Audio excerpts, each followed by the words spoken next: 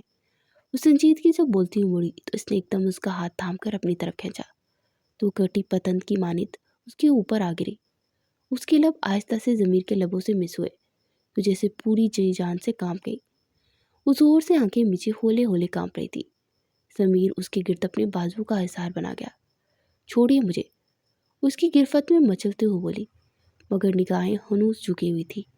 اسے پہلوں میں گرا کر اس کے لبوں کو دسترس میں لیتا اس کی سانسوں سے سانسیں الجھانے لگا۔ وہ اس کے سینے پر ہاتھ مار کر اسے پیچھے دھکیلنے کی ناکام کوشش کر رہی تھی۔ پھر وہ اس کے چہرے کے ہر نقش کو چومتا چلا گیا۔ حجاب کو ایسا محسوس ہو رہا تھا کہ اس کا دل قطرہ قطرہ پگھل رہا تھا۔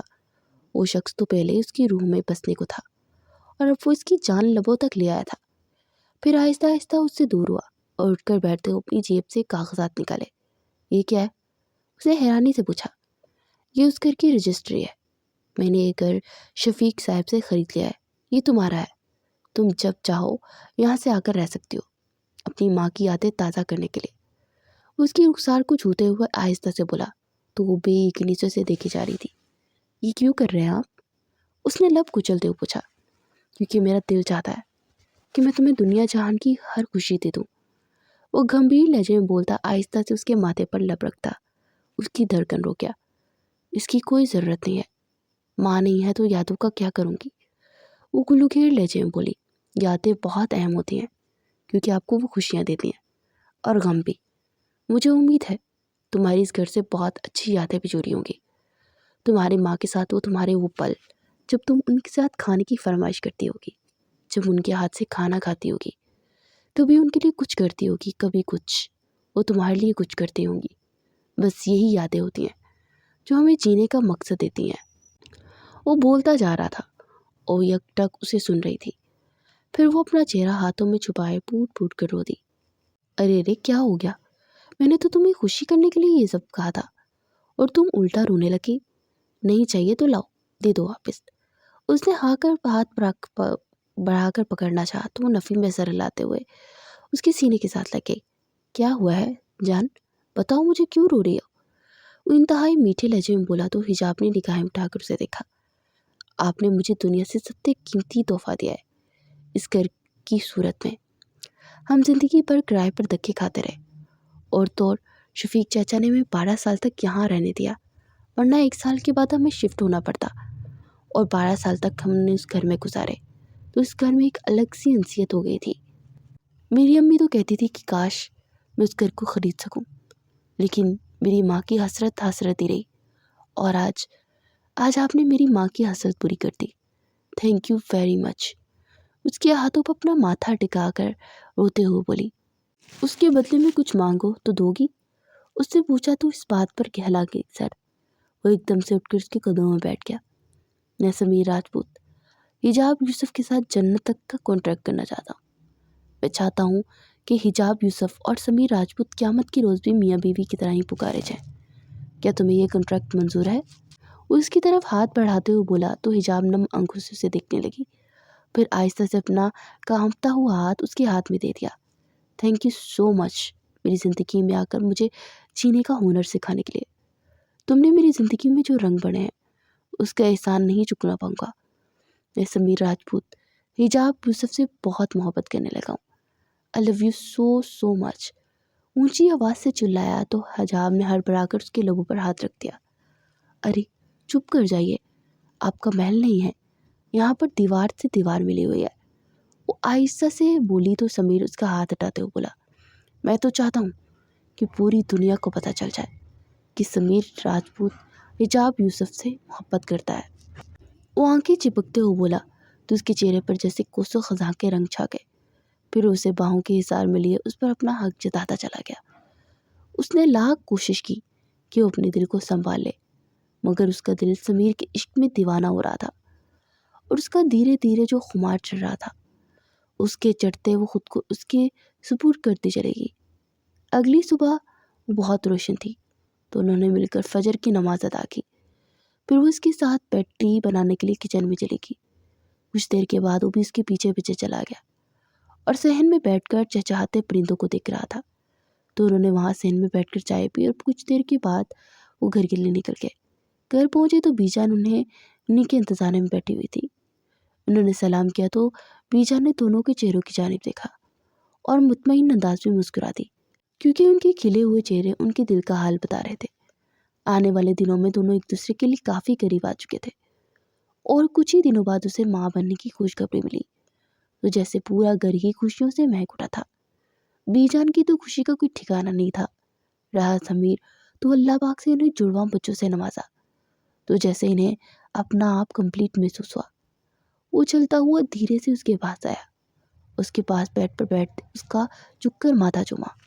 تھینک یو مجھے زندگی کی اتنی بڑی خوشی دینے کے لیے۔ پتہ ہے بی جان اتنی خوش ہے اور مجھے کہہ رہی تھی کہ ایسا لگ رہا ہے کہ میری زندگی کے سال بڑھ گئے ہیں۔ وہ دھیرے سے مسکرا کر بولا تو وہ بھی جواباً ہلکا سا مسکرائی اور اٹھ کر اس کے گلے لگ گئی اور اسے خود میں سموئے وہ آنکھیں موند گیا۔